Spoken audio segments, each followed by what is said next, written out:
Antología feminista. Las tesis. Manifiesto feminista. Nina Loy. Manifiesto feminista, 1914. Nina Loy. Nina Loy, artista y escritora, es reconocida por su obra lírica Lunar Baedeker, Lunar Baedeker and Time Tablets, The Last Lunar Baedeker, y por su prosa recopilada en Stories and Essays. El movimiento feminista hasta ahora instituido es inadecuado. Mujeres, si quieren darse cuenta, se encuentran en las vísperas de un trastorno psicológico devastador. Todas sus ilusiones domesticadas deben ser reveladas. Las mentiras creídas durante los siglos deben ser erradicadas. ¿Están preparadas para el dolor? No hay punto medio. Ningún escarbar en la superficie de un montón de tradición basura provocará la reforma. El único método es la demolición absoluta. Dejen de colocar su confianza en la legislación económica, la educación uniformada. Están pasando por alto la realidad. Carreras profesionales y comerciales están abriendo para ustedes. ¿Es eso todo lo que quieren? Honestamente desean ser valoradas sin prejuicios, sean valientes y rechacen desde el principio esa patética guerra sin sentido que grita la mujer es igual del hombre. No lo es. El hombre que viva una vida en las que sus actividades se ajusten a un código en donde sea protectorado del elemento femenino, ya no será masculino. La mujer que se adapta a una valoración teórica de su sexo como una impersonalidad relativa, ya no será femenina. Terminen de mirar a los hombres para averiguar lo que no son. Busquen dentro de ustedes para averiguar lo que son, tal como las condiciones están hasta ahora construidas. Ustedes tienen la opción entre parasitismo y prostitución o negación. Hombres y mujeres son enemigos, con la enemistad del explotado para el parásito, del parásito para el explotado. Actualmente están a merced de la ventaja de que cada uno puede extraer de la dependencia sexual del otro.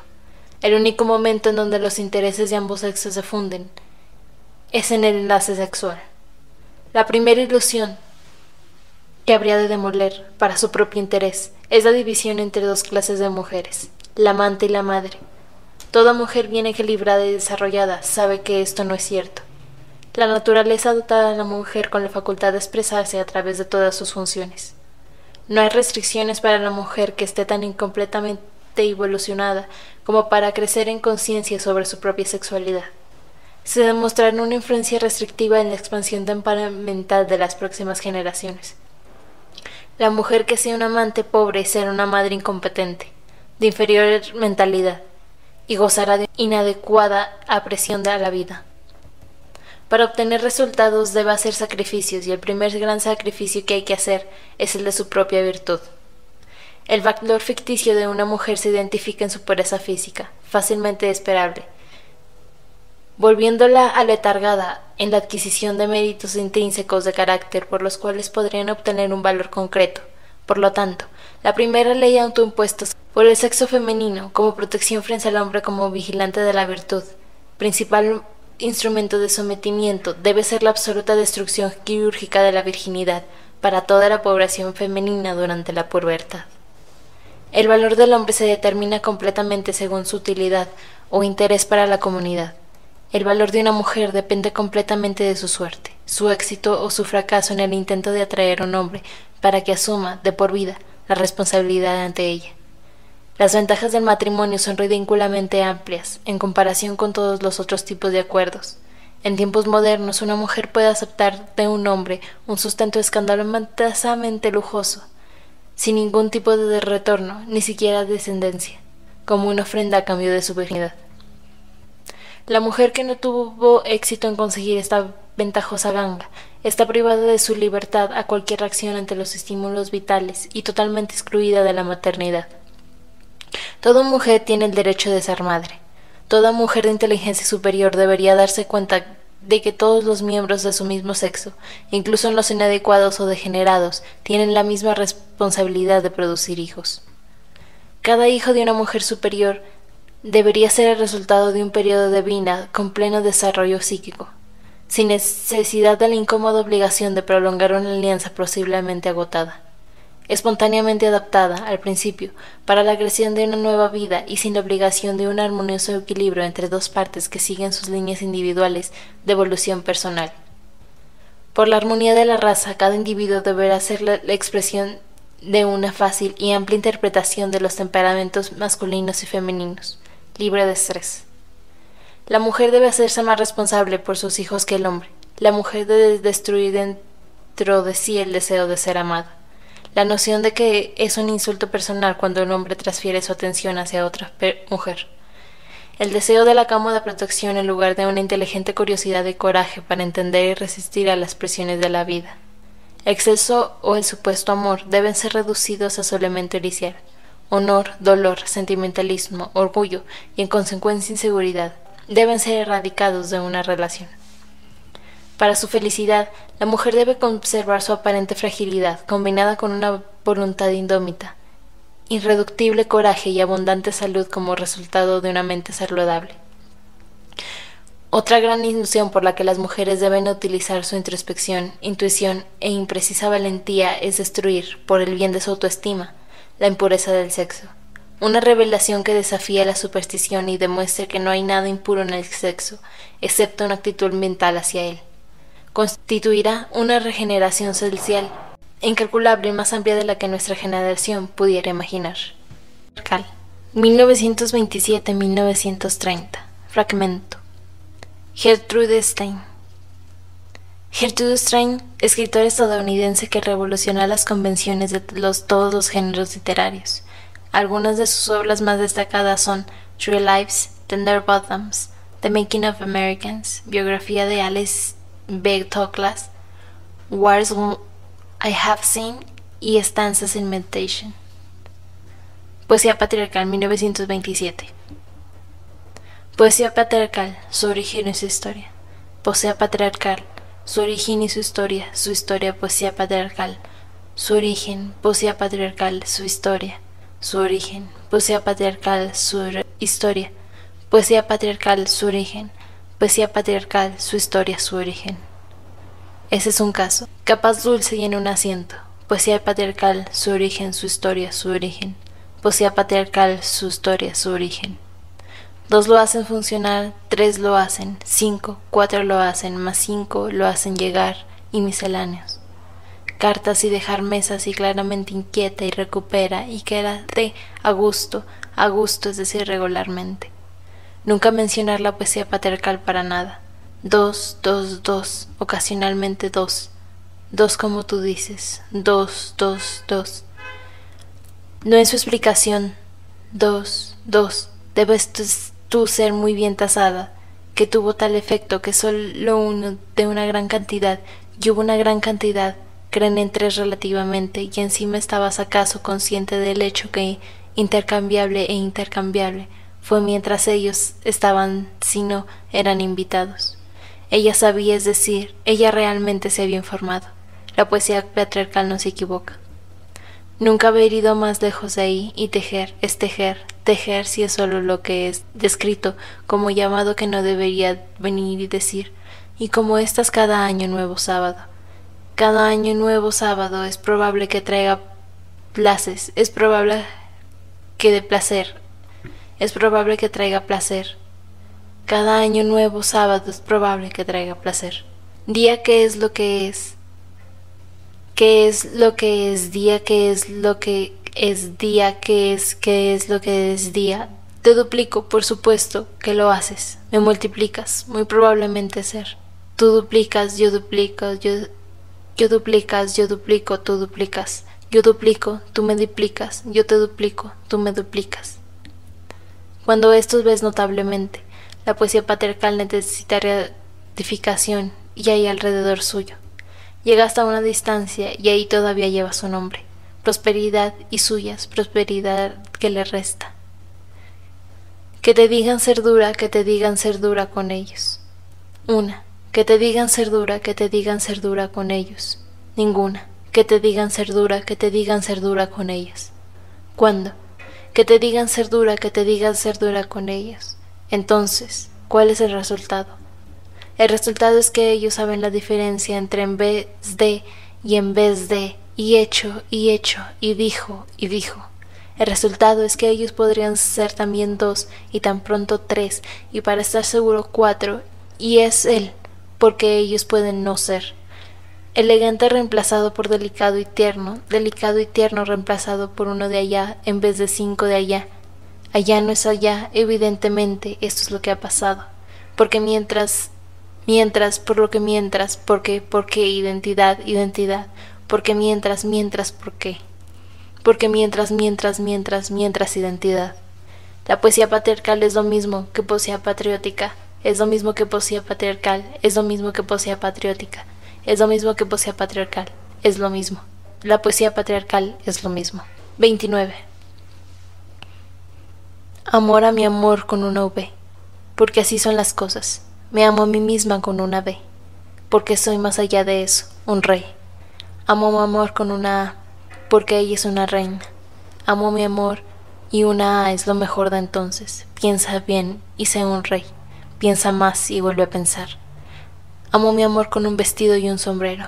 Amo a mi amor y no con esto o con eso. Amo a mi amor con una, porque es mi novia. Amo con una D, porque ella es mi amor de además. Gracias por estar presente. A nadie debería importarle. Gracias por estar presente, porque no estás presente. Y con y sin mí, ¿cuál es? Y sin ella, ella puede llegar tarde. Y luego, ¿y cómo? Y todo alrededor pensamos y descubrimos que es hora de llorar, ella y yo. Manifiesto contrasexual, 2002, fragmento. Paul B. Preciado. Paul B. Preciado, filósofo y comisionado de arte, autor, entre otros, de Manifiesto contrasexual, Texto Yonki, Sexo, drogas y biopolítica, Terror anal, Epílogo del deseo homosexual, Pornotopía, Arquitectura y sexualidad en Playboy durante la Guerra Fría, y Un apartamento en Urano, Crónica del Cruce. Nueva introducción al Manifiesto contrasexual. El manuscrito de los 120 días de Sodoma es un rollo de 12 metros de largo compuesto de pequeños trozos de papel pegados entre sí, escrito por ambos lados con tinta negra, que hoy puede ser observado en la Bibliothèque Nationale de France. Donatien Alphonse François de Sade lo escribió en tan solo 37 noches mientras estuvo encarcelado en la Bastilla en 1785, en una oscuridad casi total y con la letra más pequeña que se puede imaginar, temiendo que le fuera confiscado. Todo lo que escribía Sade era objeto de registro y susceptible de justificar inmediatamente nuevos cargos. Lo introdujo dentro de un dildo de madera hueco para evitar que fuera detectado por sus carceleros.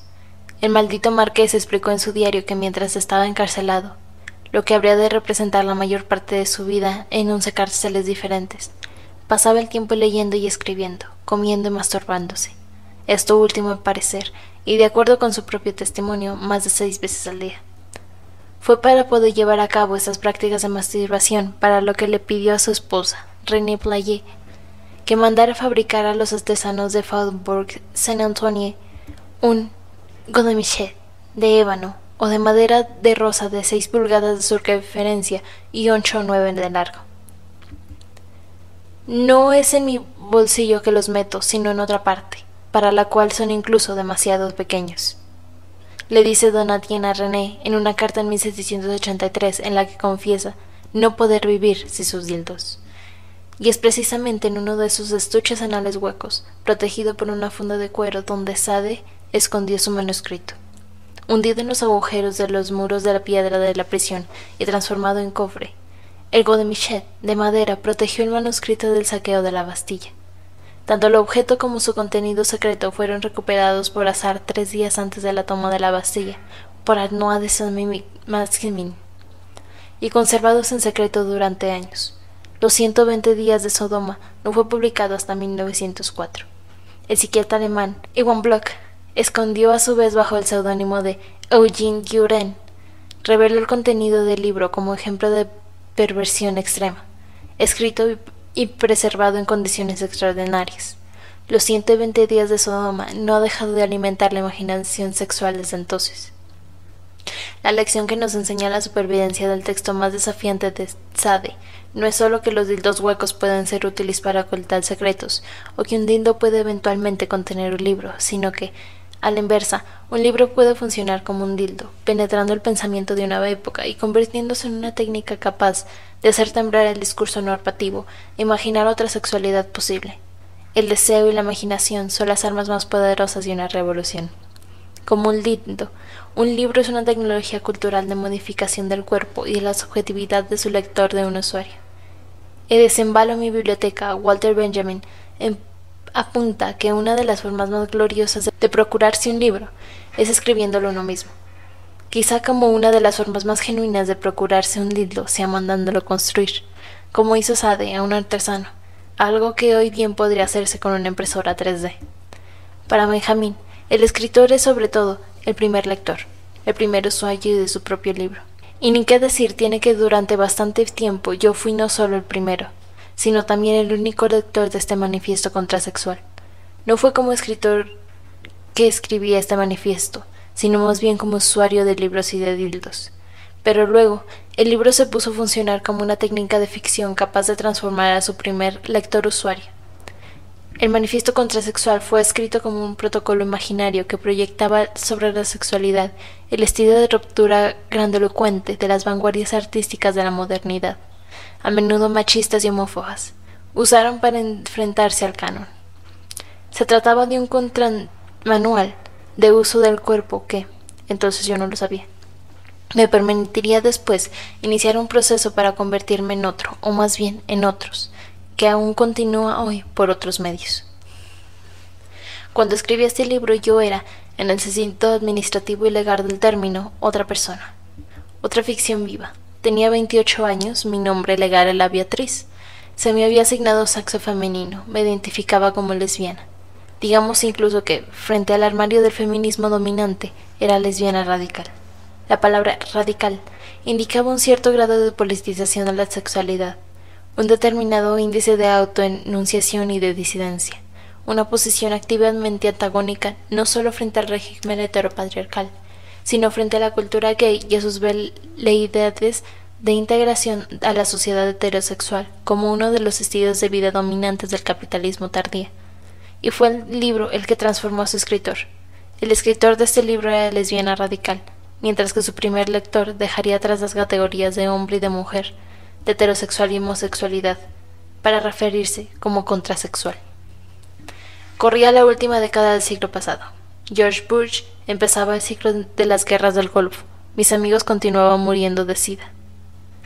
Y yo iba cada día del Lesbian and Gay Center de Nueva York, en el número 208 de la calle West 13, hasta la esquina de la 14 con la Quinta Avenida, donde estaba la New School of Social Research, y donde había empezado a hacer una tesis doctoral bajo la dirección de Jacques Derrida y Agnes Heller. Mi extravagante hipótesis de trabajo, a partir de una lectura evidentemente no ortodoxa, por no decir descabellada, de las Confesiones, pretendía analizar la conversión religiosa de Agustín de Hipona como un proceso de cambio de sexo. Al convertirse, pensaba yo entonces, mucho antes de haber iniciado mi propio proceso de transición y cambio de nombre, y quién sabe si ensayando ya esa mutación de la manera más insospechada a través de esas lecturas patrísticas, Agustín pasó de un deseo lujurioso, de una actividad sexual en auge, de un imperativo ético de castidad y de autorrenuncia sexual. Agustín era, a su manera y con respecto a la formación sexual grecorromana, transexual.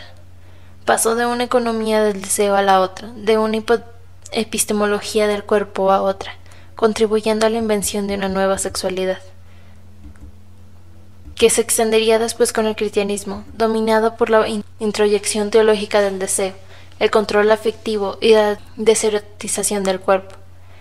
Así es como empecé a pensar en la plasticidad sexual como algo que superaba las políticas de género del siglo XX, algo que permitía, más allá de la norma o de la presión, la fabricación de un cuerpo y de un régimen de deseos diferentes.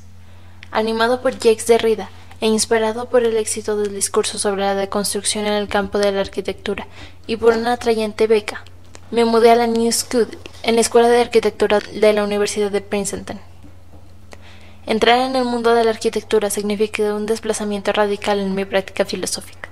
Las tesis centrales del feminismo de finales del siglo pasado eran que el género era la construcción cultural y performativa de la diferencia sexual. Los arquitectos me iban a complicar la tarea. ¿A qué tipo de construcción te refieres cuando dices que el género es socialmente construido?, me preguntaron, asegurando que la construcción era su principal negocio. ¿Qué quería decir realmente construcción del género? Tuve que admitir que no lo sabía. La mayoría de las teorías de inspiración lingüística y psicoanalítica acerca de la construcción del género dejaban de lado el cuerpo y la sexualidad.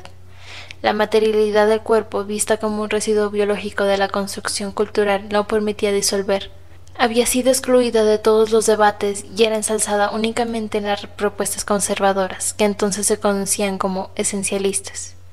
Es así como mis dildos, que hasta entonces habían sido tan secretos en mis reuniones feministas como lo eran los de la SAD en la prisión, se volvieron mis mejores aliados conceptuales. ¿Qué podía aprender del modo en el que el dildo construía y construyó un cuerpo y una sexualidad? Comencé a prestar atención a los procesos de construcción biocultural de la diferencia sexual, a la materialidad de las tecnologías de género. Se trataba de mirar el cuerpo y la sexualidad como los arquitectos y los historiadores del urbanismo miran la ciudad. La arquitectura me ayudó a pensar en el impacto de las tecnologías visuales y tectónicas en la construcción cultural y política de los cuerpos y las sexualidades. Cómo funcionaba el corte, el encuadre, el collage, la recopilación, la imitación, el ensamblaje, la estandarización, la distribución, la segmentación de los códigos culturales de género y la de la sexualidad de los órganos. Cómo estaba regulada la circulación o la retención de los fluidos, sangre, leche, semen, agua, pero también tinta, electricidad, petróleo. ¿Cuál era el uso normativo y el uso disidente de diferentes cuerpos podían hacerse en diferentes técnicas? ¿Cuáles eran los procesos de la privatización o la colectivización del cuerpo? ¿Cómo funcionaban la transparencia y la opacidad en la producción y la normalización de los sujetos sexuales en el espacio público? Si la arquitectura era una tecnología política que fabricaba el espacio social, entonces los cuerpos, los sexos y la sexualidad podían ser entendidos como arquitecturas orgánicas cuyas condiciones de vida y muerte, de reproducción y de aislamiento, de acoplamiento o de segregación también estaban mediadas por dispositivos de poder. El nihilismo, la filosofía postestructural y el feminismo queer habían dinamitado casi todas las instancias metafísicas que operaban en el ámbito del lenguaje. Dios había muerto, el autor había perdido el rostro, el género estaba siendo desconstruido. Pero el cuerpo, y sobre todo el cuerpo masculino, el pene, aquellos escasos centímetros de un pequeño órgano colgante, parecían ser, en el sentido crítico del término, intocable. La relación del dildo con el cuerpo me ayudó a entender las técnicas médicas de gestión de la diferencia sexual, los procesos de patologización y de asignación de la diferencia sexual como tecnologías de diseño y la producción normativa del género como un proceso de implantación de prótesis políticas y de construcción de bioarquitecturas que podrían inscribirse en una historia más amplia de fabricación tecnológica del cuerpo sexual y de su gestión en el espacio social. Sin duda, la vida en Nueva York me había catapultado a una cultura sexual netamente distinta de la que había conocido hasta entonces. Después de haber pasado mi infancia en el contexto ultraconservador y estrictamente agustiniano de la ciudad católica del norte de Castilla, vivía ahora dentro de la cultura queer, alimentándome casi en exclusiva de textos feministas y antirracistas, rodeado de maricas, bolleras y trans, las y les, que, con independencia de que se administrara hormonas o no era ni fácil ni pertinente identificar solo como hombres o como mujeres. Los libros de Judith Butler, Monique Witting, Donna Haraway, F. Kowalski Sedgwick, Susan Sontag, June Jordan, Angela Davis, Andrew Lord o Kant Bernstein se mezclaron en mi mesilla de noche con los primeros dildos de silicona.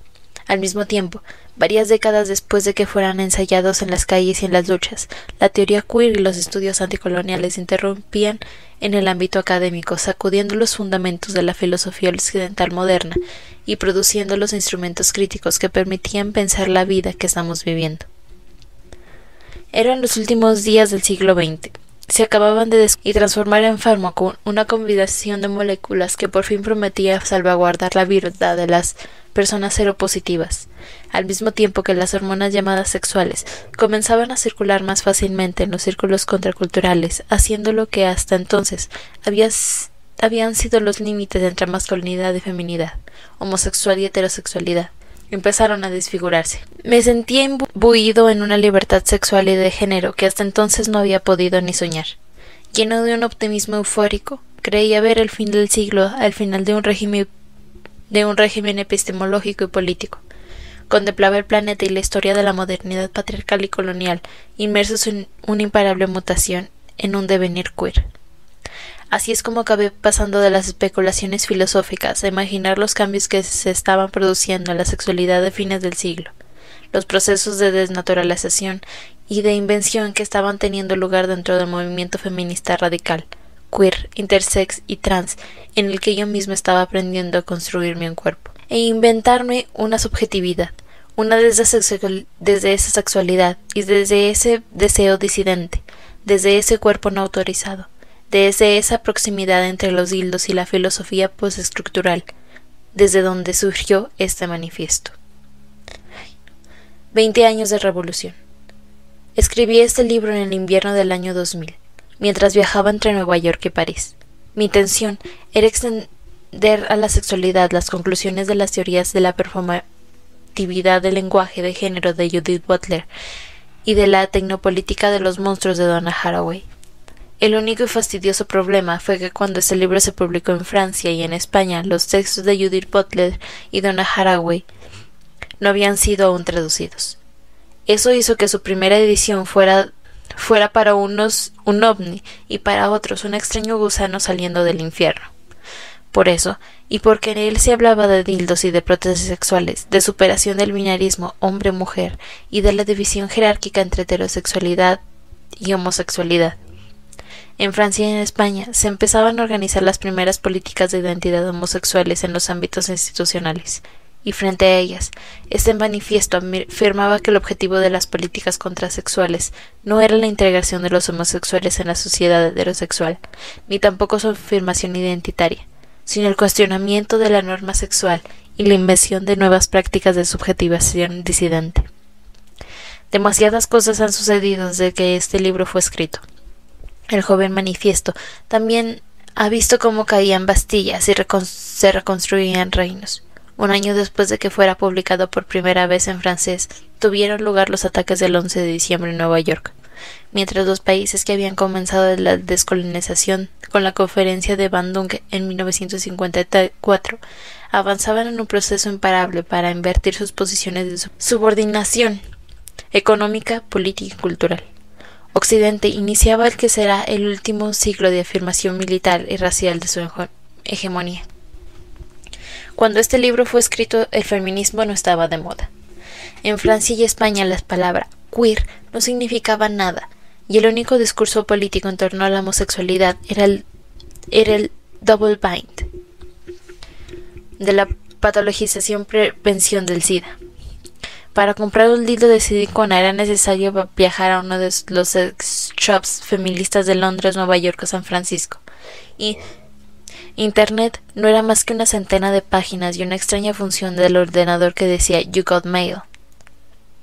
No había ni porno feminista ni postporno y la gente ligaba a las fiestas por Minitel o, como yo, en las bibliotecas. Entretanto, el movimiento gay blanco de clase media había absorbido y después eclipsado y neutralizado la fuerza revolucionada de los movimientos homosexuales y trans de finales de los años 70. La mayoría de las grandes metrópolis occidentales tenían barrios gay que representaban centros de visibilidad y consumo de la homosexualidad blanca de clase media. Sin embargo, ningún país había legalizado el matrimonio entre personas del mismo sexo ni la adopción homosexual. España no legalizaría el matrimonio homosexual hasta 2005, y Francia, que había votado tímidamente el Pax, la otra forma de unión civil junto con el matrimonio, admitida en el derecho francés, en este caso abierta a las uniones entre personas del mismo sexo, en 1999. No lo haría hasta 2013. La visibilidad de las mujeres trans era limitada o estaba reducida al ámbito de la cultura del espectáculo, y no había ninguna voz pública de hombres trans, de personas intersexuales, de trabajadoras sexuales o de personas no binarias en Europa. y definitivamente el feminismo seguía sin estar de moda. En 2008, la crisis financiera causada por las hipotecas basuras en Estados Unidos alcanzarían repercusiones globales, induciendo unas crisis de la deuda pública y una precarización de las clases medias y trabajadores. Al mismo tiempo, el recrudecimiento de las guerras en Irak, Irán, Afganistán y Siria, así como en sus numerosos lugares del continente africano, provocarían el éxodo de personas más intenso desde la Segunda Guerra Mundial. Vimos entonces cómo Europa cerraba sus fronteras y reproducía sus políticas de antimigración. Si hasta entonces la expansión del capitalismo liberal parecía venir acompañado de la extensión del modelo de democracia representativa, aparece después de la crisis un nuevo modelo político de democracia neoconservadora, que combina un neoliberalismo económico extremo con el lenguaje sexocolonial nacionalista que caracterizó la formación de los imperios del siglo XX. A partir de 2010, y frente a las expectativas de despolitización y apatía que rige la lógica neoliberal, cientos de miles de cuerpos salen a las calles y se reúnen en las plazas de todo el mundo.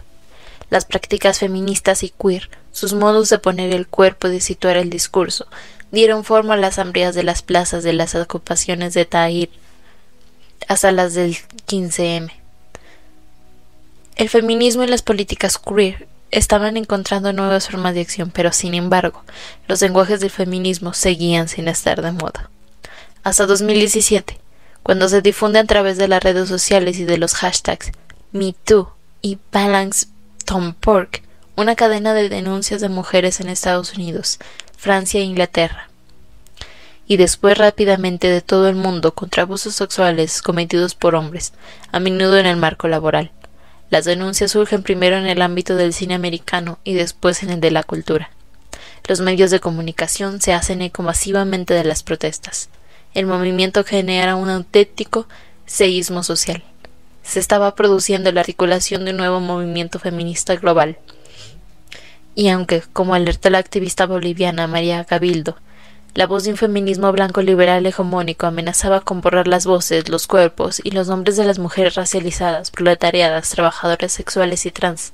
La visibilidad de los lenguajes feministas en los medios de comunicación y la cultura popular ha generado una situación radicalmente diferente a la del año 2000, cuando este libro fue publicado por primera vez. El feminismo, un feminismo blanco y liberal, se ha puesto de moda.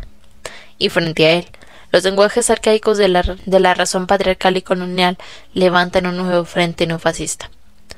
Pero un diálogo, y en tensión con las voces dominantes del feminismo liberal y del tecnopatriarcado colonial, existe una revolución profunda y subterránea que está teniendo lugar en el ámbito de las prácticas sexuales y de género.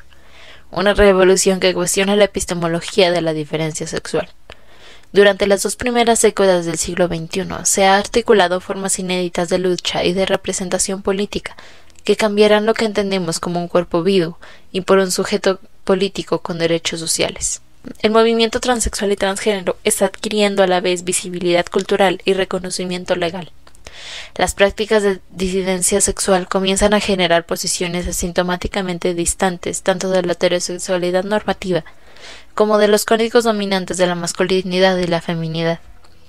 La estética gender fluid se extiende entre las niñas y adolescentes y aumenta las demandas de reconocimiento legal y de las identificaciones de género no binario. Aparece una nueva generación que rechaza identificarse con los modelos tradicionales de pareja monógama y afirma la práctica del poliamor. Las redes sociales y las aplicaciones que se constituyen en el primer espacio relacional. Numerosas producciones independientes exploran la invención de un nuevo lenguaje audiovisual pornográfico feminista y queer. Quizás las pláticas de este manifiesto ya no sean necesarias, pero ahora son una voz entre cientos de miles de voces. Una gran salud queer, hacia una clínica contrasexual. Las teorías feministas y queer del último fin del siglo llevaron a cabo un gigantesco esfuerzo de desmantelamiento de la razón patriarcal, del lenguaje colonial y heterosexual que atraviesa toda la filosofía occidental, extendiendo sus hipótesis críticas a los ámbitos del cuerpo y de la sexualidad. Este manifiesto intentaba utilizar las prótesis más desautorizada, el dildo, para perturbar las 3 narrativas modernas del capitalismo patriarcal colonial, el marxismo, el psicoanálisis y el darwinismo. Frente a Marx, la contrasexualidad sitúa la reproducción en el centro de la economía política. Frente a Freud, pretende descolonizar y rehabilitar el fetiche como la tecnología cultural que permite la fabricación de cualquier cuerpo como un cuerpo sexual soberano. Frente a Darwin, cuestiona el binarismo sexual y la división animal-humano como algo compartido a lo largo de toda la rama así llamada mamífera de la evolución. La contrasexualidad es antiedípica y asintótica con respecto a las narrativas del progreso capitalista histórico y de la redención planetaria humanista. Este manifiesto puede leerse hoy como una respuesta cómica a los dilemas del esencialismo-constructivismo que acapararon hasta casi inmovilizarlos la filosofía, la teoría de género y los discursos antropológicos de finales del siglo XX, pero también como una reacción al psicoanálisis y a la psiquiatría normativos que dominaban los foros tanto académicos como terapéuticos destinada a pesar de la sexualidad y la liberación política. Habla del lenguaje de todos ellos, pero lo habla, como Carla Lonzi, escupiendo la cara de Hegel y de vez en cuando también a las de Freud y Lacan. Siguiendo los pasos del giro feminista y queer, los ejercicios incluidos en este manifiesto podrían ser entendidos como una clínica contrasexual. El psicoanálisis forma parte de la experiencia psicológica y sexual del cuerpo masculino, entendido como un cuerpo con pene potencialmente penetrante. Poco importa que el pene lo llamen falo. El modelo corporal y político de psicoanálisis es la masculinidad blanca heterosexual con pene. Frente a este modelo corporal, el psicoanálisis reduce el dildo a una instancia fálica, a un objeto que permite mantener la ilusión de poder negar la absoluta y ontológica diferencia sexual, evitando el complejo de castración. Contra Freud y Lacan, Deleuze y Guattari entendieron la noción de complejo de castración como una de las construcciones ideológicas del psicoanálisis. La experiencia política y teórica elaborada en los movimientos queer y trans en los últimos años han ampliado y radicalizado la propuesta del anti-Edipo. La noción psicoanalista de castración depende de una epistemología heteronormativa y colonial del cuerpo, de una cartografía anatómica binaria en la que solo hay dos cuerpos y dos sexos, y el cuerpo y la subjetividad masculinos definidos en relación con el pene, un órgano genital más o menos extruido, y el cuerpo y la subjetividad femeninos, definidos por la ausencia de pene y por la imaginación, por el supuesto heterosexual de la penetración y el supuesto patriarcal de la reproducción. El psicoanálisis normativo reposa sobre una estética de la diferencia sexual, lo extruido frente a lo imaginado. Esa dialéctica de tener o no tener pene se presenta como un dilema entre dos posibilidades mutuamente excluyentes. Para los lenguajes psiquiátricos y psicoanalíticos normativos, fuera de este binario solo hay patología y discapacidad.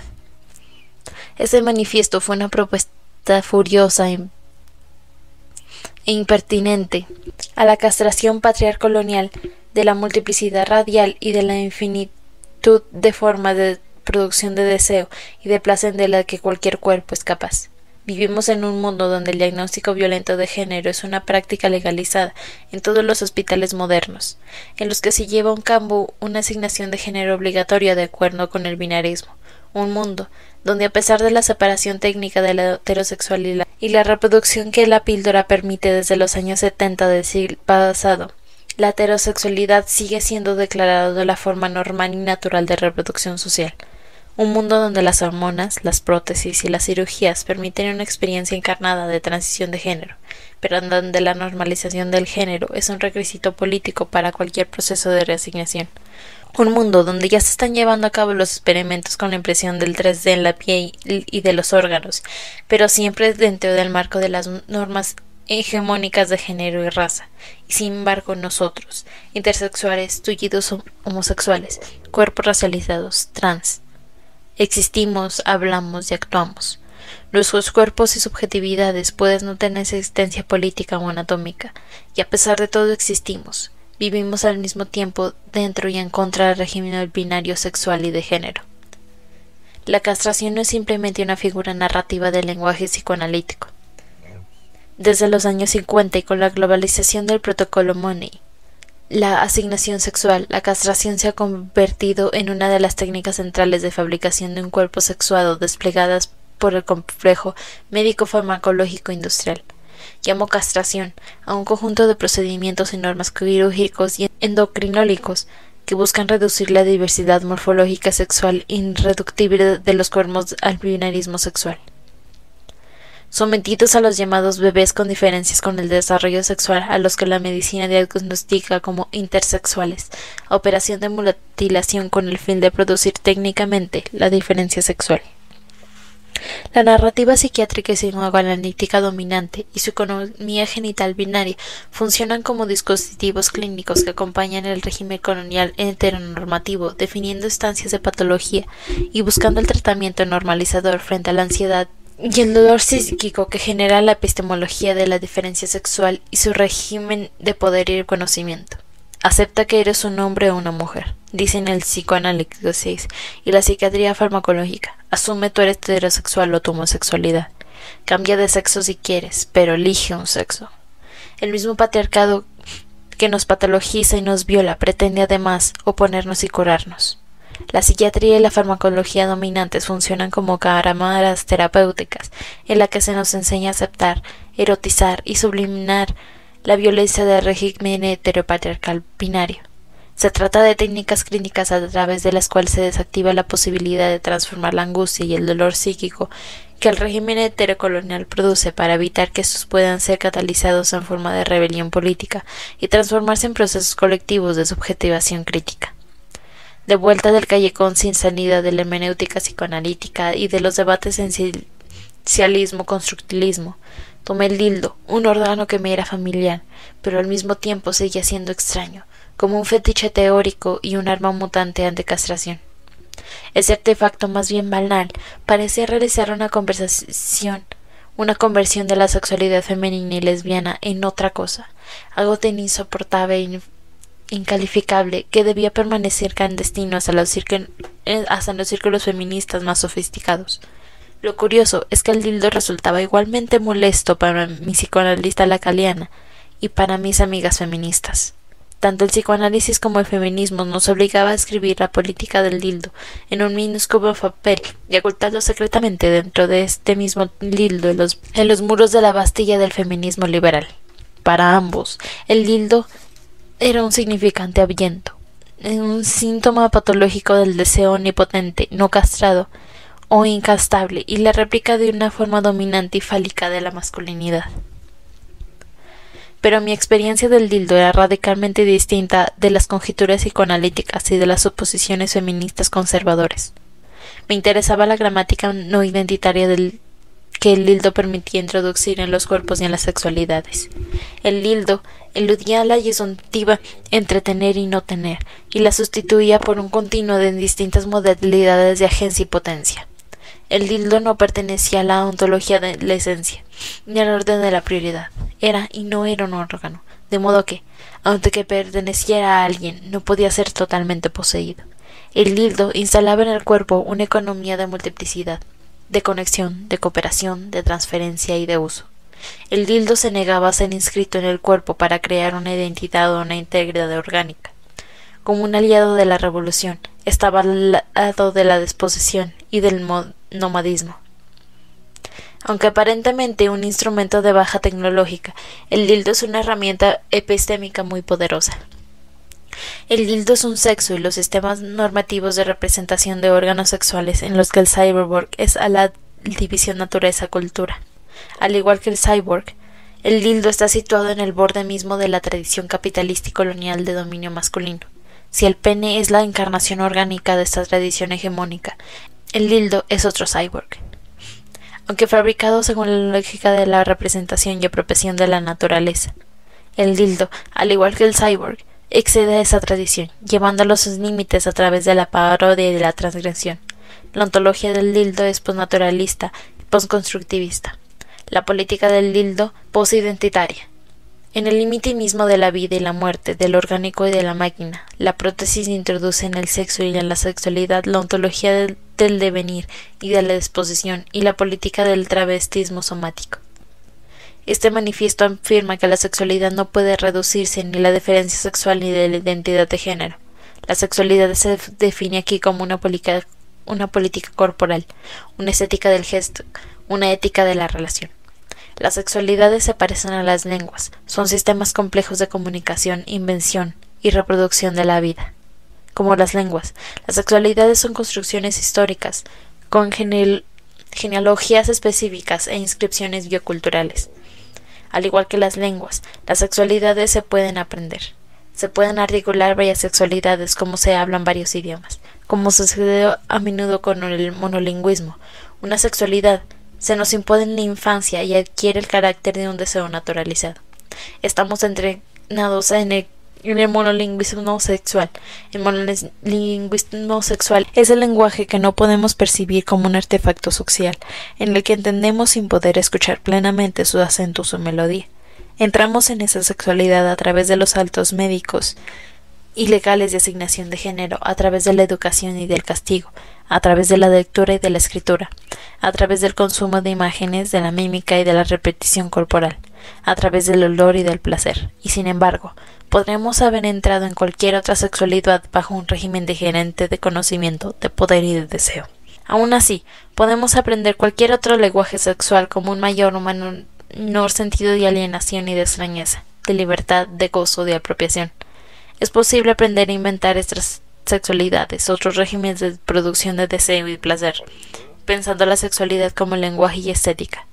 Este manifiesto llama a superar el formalismo sexual, el funcionalismo reproductivo y el imperio de la visión binaria. La contrasexualidad es un intento de volvernos extraños a nuestra propia sexualidad, de desnaturalizar nuestro propio monolingüismo sexual y de perdernos e inventarnos en la tradición sexual. Realistas versus contrasexualistas.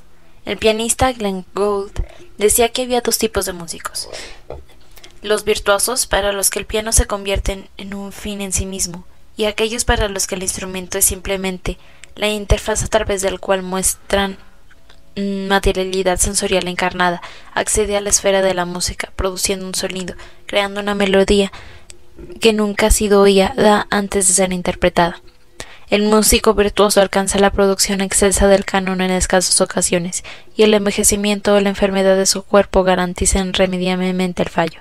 Sin embargo, para el segundo tipo de música, la transformación constante del cuerpo y su agenciamiento con el instrumento no se impone sino la renovación de las posibilidades estéticas. Siguiendo a Gould, podríamos decir que existen dos tipos de políticas sexuales: aquellas para las que el objetivo de la actividad sexual es la repetición virtuosa de la partitura de su identidad de género y sexual, según una cierta definición de las funciones propias de los órganos y los cuerpos, y aquellas para las que el órgano es simplemente la interfaz a través de la que los cuerpos acceden a ciertas formas de placer o de producción de afectos que no pueden ser representadas ni por la diferencia sexual ni por la identidad de género sexual. Llamaremos a las primeras realistas o genitalistas, practicadas por heterosexuales y homosexuales naturalistas, seguidores, conscientes o no, de la estética médico-jurídica de la diferencia sexual y de la industria del entretenimiento porno dominante. Frente a las prácticas realistas o genitalistas, nos referiremos a las segundas como contrasexualistas. El realismo promueve la automatización sexual, apoyado por sistemas médico-legales y por técnicas farmacopornográficas. El realismo es la tecnología política que permite inyectar determinismos en los procesos de reproducción social. Los realistas hetero u homo follan dentro de la cadena del montaje biopene-biovagina. Su estética es el porno heterosexual o gay dominante, de lo más vainilla a lo más kinky, una combinación de códigos que representan la erección del pene, la penetración biopene-biovagina y la eyaculación.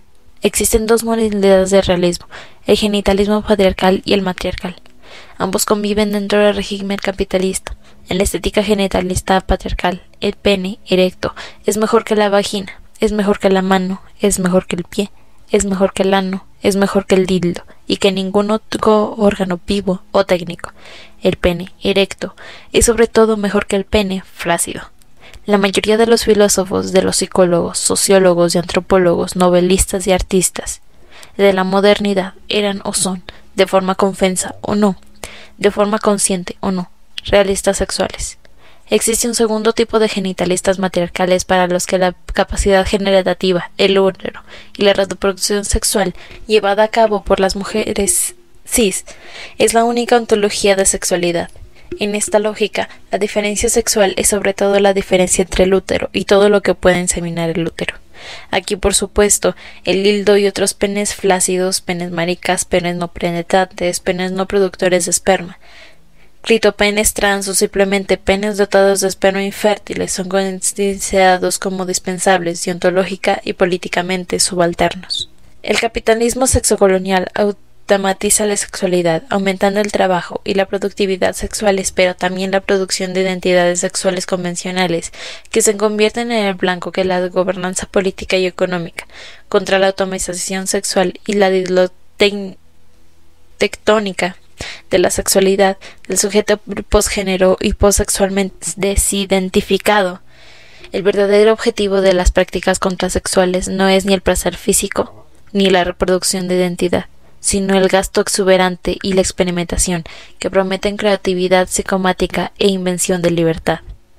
Un órgano sexual no es un órgano morfológico predeterminado, identificado como pene o vagina, como masculino o femenino, según la estética de la diferencia sexual. Un órgano sexual es cualquier órgano que tiene la capacidad de canalizar la potencia gaudendi, la capacidad de gozar inherentemente a todo ser vivo, a través de un sistema nervioso que conecta un cuerpo con una exterioridad, produciendo una red gozosa interconectada de cuerpos y de máquinas. El régimen de la hegemonía patriarcal y la diferencia sexual es equivalente en el dominio de la sexualidad a lo que el monoteísmo religioso fue el ámbito de la teología occidental.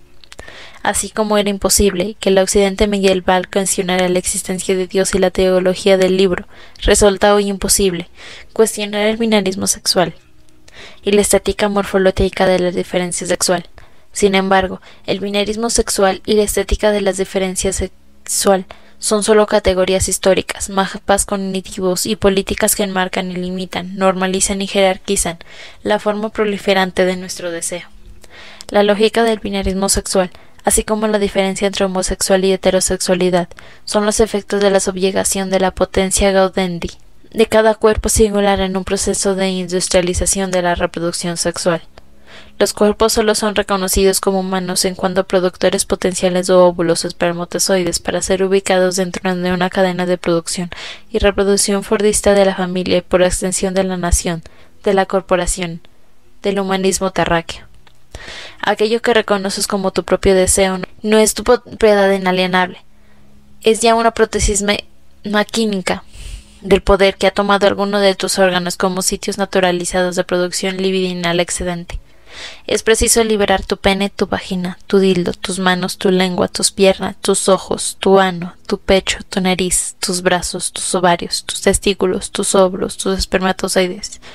Es preciso liberar cada célula de tu cuerpo. Si el operaísmo afirma la plusvalía, el valor agregado en la producción y el desarrollo de las potencialidades constituidas por la apropiación del capital fijo, deriva esencialmente de la cooperación social productiva. La contrasexualidad afirma que la plusvalía sexual deriva de la cooperación sexual, de la producción colectiva de deseo.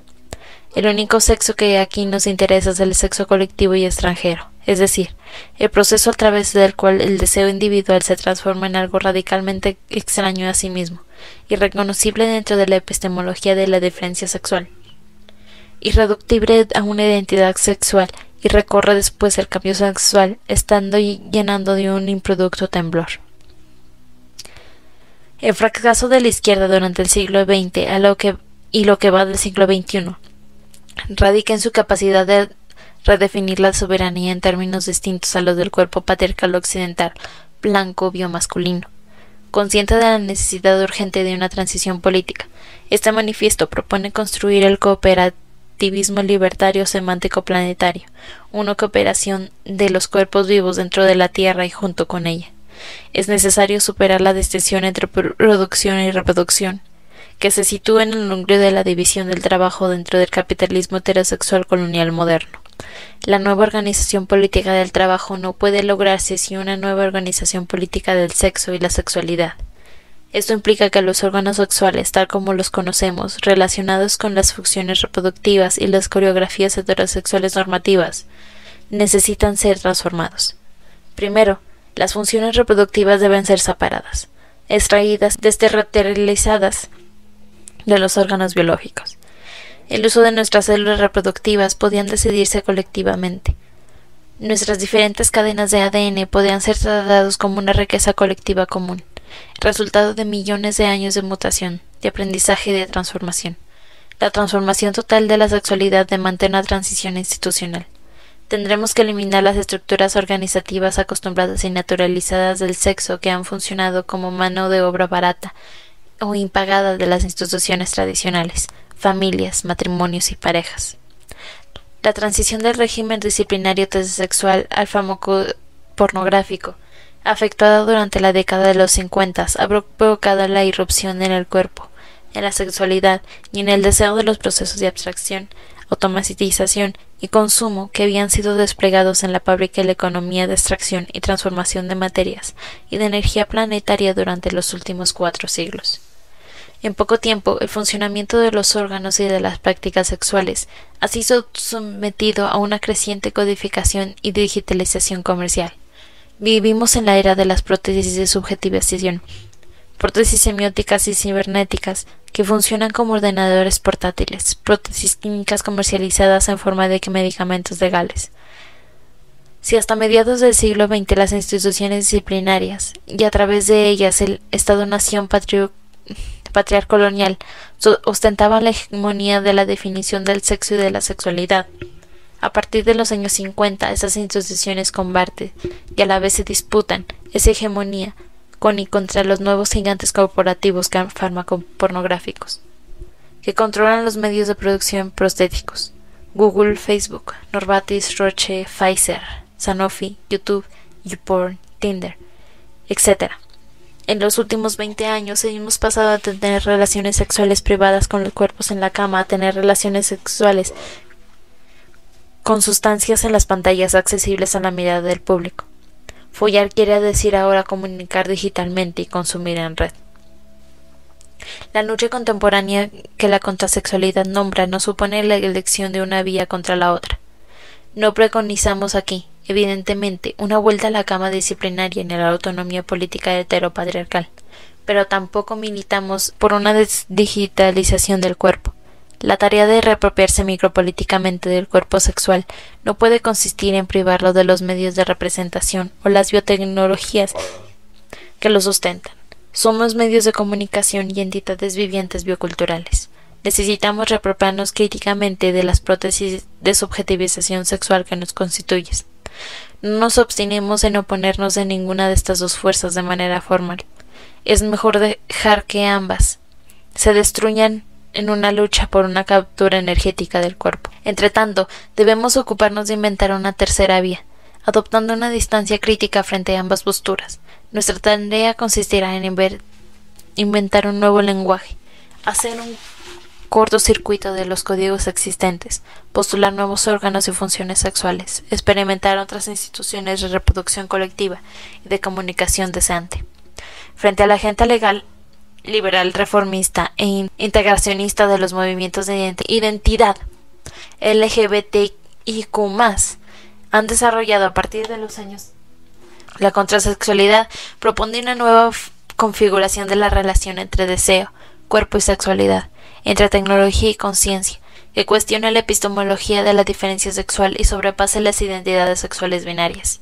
Frente a una lucha de reconocimiento y la representación de las identidades de acuerdo con los medios democráticos tradicionales, preferimos aquí una experimentación radical con las nuevas prácticas de emancipación sexual y colectiva y de autogobierno sexual.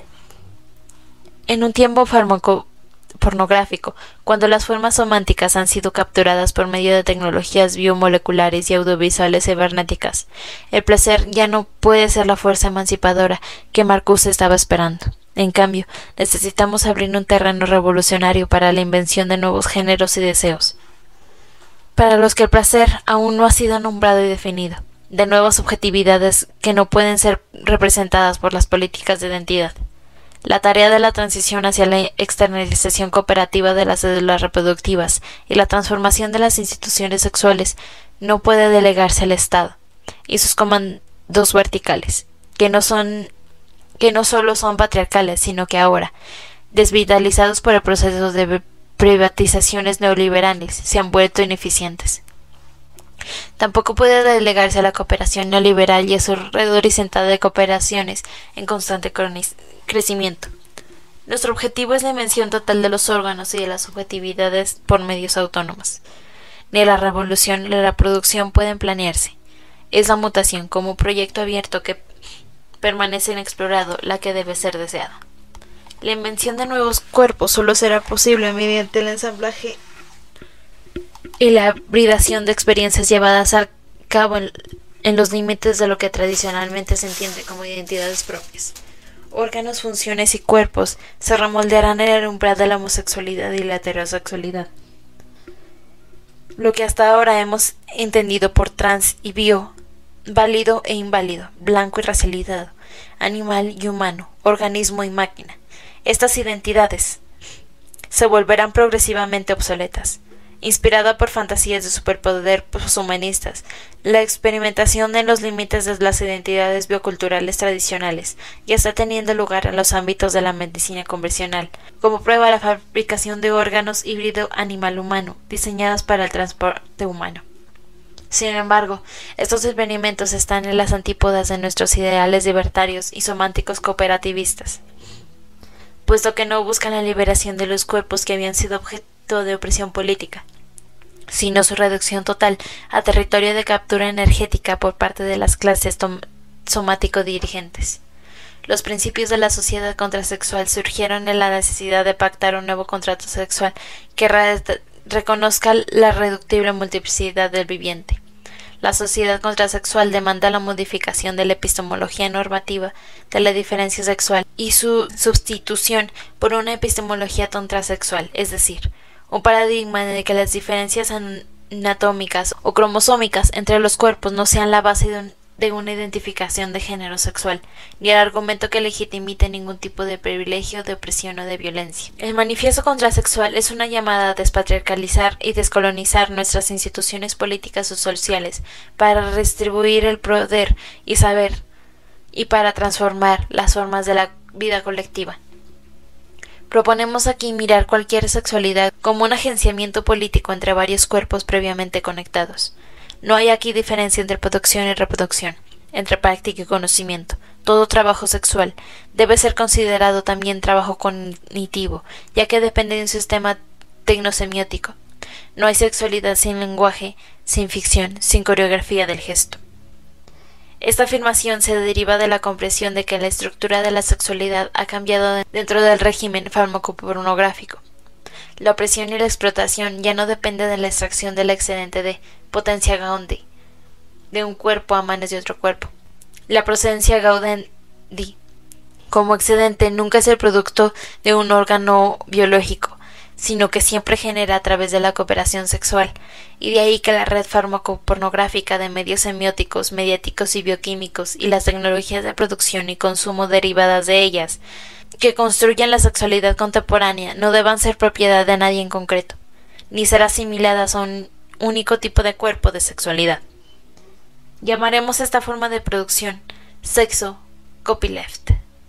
Es necesario desarrollar el conjunto completo de posibilidades productivas del deseo cognitivo para proponer un nuevo contrato sexual. Una vez desnaturalizada, la sexualidad se convertirá en un sistema abierto que permita multiplicar las relaciones entre la singularidad y lo común, entre el cuerpo singular y la colectividad. Nuestros órganos, como plataformas materiales para la producción de placer y enclaves representativos de la inscripción de identidad, pueden y deben ser reprogramados y reformateados contra restricciones heteronormativas y coloniales. Para llevar a cabo esta revolución no necesitamos piernas fuertes para caminar hacia adelante. En realidad no necesitamos ni piernas ni caminar.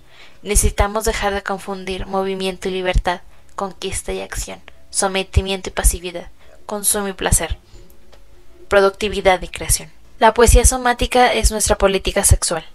Si este libro es denominado manifiesto, es porque comparte la convicción, presente en los movimientos de vanguardia rusos, europeos, americanos y africanos, de que es necesario pensar la transformación política con los instrumentos que aporta la imaginación artística.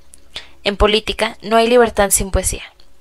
Un manifiesto es siempre un dildo semiótico, hiperbólico y extravagante, un poema político, una parodia discursiva a escala planetaria, una carcajada colectiva, un protocolo de ficción. Mientras que las teorías feministas y queer de la segunda ola hicieron hincapié en la necesidad de transformar el régimen epistemológico para activar la emancipación de género, ahora parece claro que es necesario transformar el régimen deseante para descolonizar el cuerpo sexual. El deseo no es una verdad trascendente, sino un campo social fabricado que solo podrá ser transformado con las herramientas de la metáfora y de la imaginación, de la poesía y de la experimentación semiótica. Precisamente porque la violencia del régimen sexual y colonial es terrorífica, desfiguradora, es necesario desplegar las fuerzas inconscientes y deconstructoras que solo la poesía brinda. Aquí debemos potencializar todo lo que aprendimos en los movimientos artísticos y minoritarios.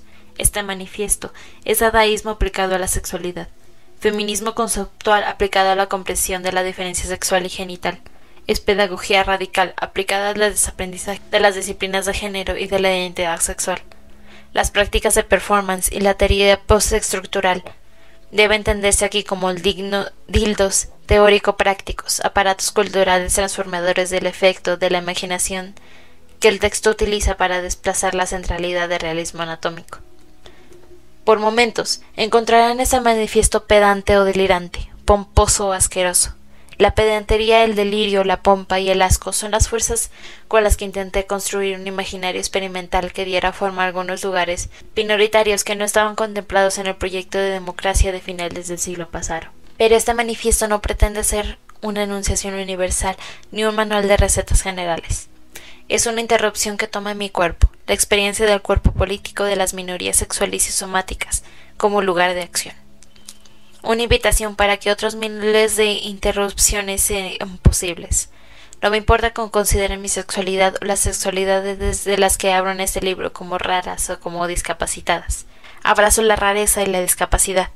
La rareza es mejor que la norma y la discapacidad es mejor que el ideal de salud de la modernidad colonial. Este libro comienza con la jubilosa afirmación de que existe una incertidumbre, una irreductible multiplicidad de sexos, géneros y sexualidades. No empieza con una llamada a la revolución, sino con la comprensión de que somos la revolución que ya está teniendo lugar. Inspirado por la energía travesti e infantil que surge como resistencia a los procesos de disciplina y el cordón del cuerpo, del afecto y de la sexualidad, este manifiesto no es un intento teórico poético de hacer lo que el artista Lorenza Bodmer hace en una de sus